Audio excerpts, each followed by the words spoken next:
Welcome back to MTG Burgeoning, your channel for all things Magic. It is Build a Deck Tuesday, and in today's video we are about to discover who the MTG Burgeoning community selected as their third Oathbreaker commander.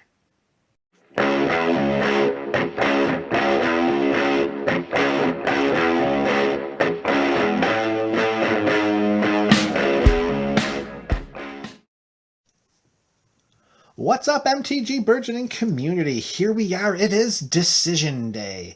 Which Oathbreaker made the cut to become our third Oathbreaker build on this channel? Overwhelmingly, it seems that Liliana of the Dark Realms is going to be our third Oathbreaker. She is 2 and 2 black mana value with 3 loyalty counters. To +1 her, we search our library for a swamp card, reveal it, put it into our hand, and then shuffle our library. We -3 her, and target creature gets +X, or gets +X, or -X until end of turn, where X is the number of swamps we control. And then finally, the big bang is we get an emblem that reads, swamps we control have tap, add 4 black to our mana pool. So it would appear that we are going to go mono black, and we're not going back. So with our Oathbreaker selected, here are the choices that the MTG Burgeoning community will make for Liliana of the Dark Realms signature spell. And we have some good ones today, and this is not going to be a landslide by any stretch of the imagination. All right, here we go. Option number 1, Pox. Going all the way back to the time of Ice Age, Pox is a sorcery for 3 black, and it reads, each player loses a third of their life. Each player discards a third of the cards in their hand, and each player sacrifices a third of the creatures they control, and then finally sacrifices a third of the lands they control. Round each loss up. Effects that prevent or redirect damage cannot be used to counter this loss of life. As we are going to be a swamp ramp build, we are going to be able to utilize Pox to keep our opponent's resources in check while we continue to spiral ours out of control.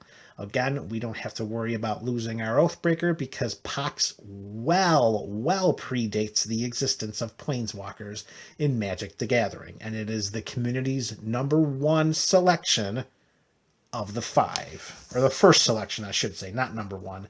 It's the community's first option for Liliana of the Dark Realms signature spell.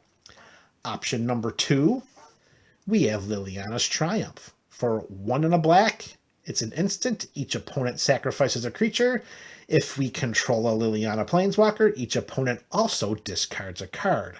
Seeing that if Liliana's Triumph is our signature spell, we can't cast it without Liliana of the Dark Realms being on the battlefield and under our control, unless we include other Liliana Planeswalkers in the 58.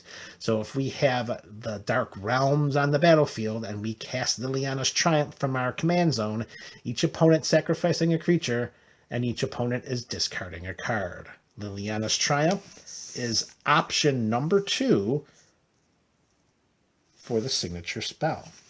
Option number 3 is a sorcery for 1 black mana, and it is Bubbling Muck. And it reads 1 black mana until end of turn. Whenever a player taps a swamp for mana, it produces an additional black mana. So this in some ways is kind of like High Tide in blue. This gives us double our swamps. This gives us double our black mana whenever we're tapping them for swamps.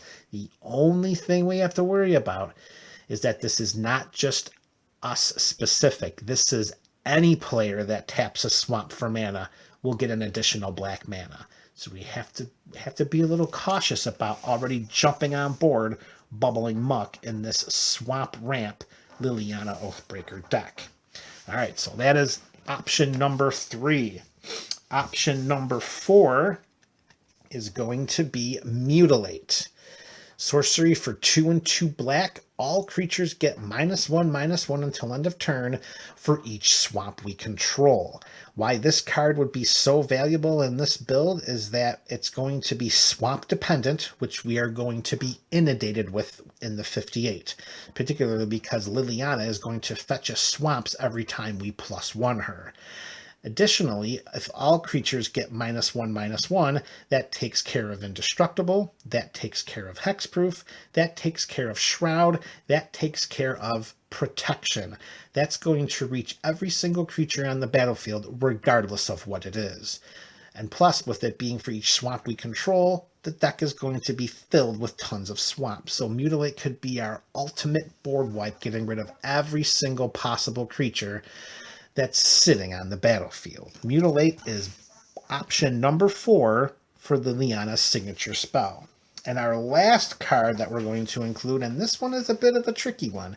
Not sure if anyone would have thought this one was coming, but we're going to throw it out there because, like I said, I don't think the options for the signature spells are going to be as slam dunkish as the third round of potential Oathbreakers were.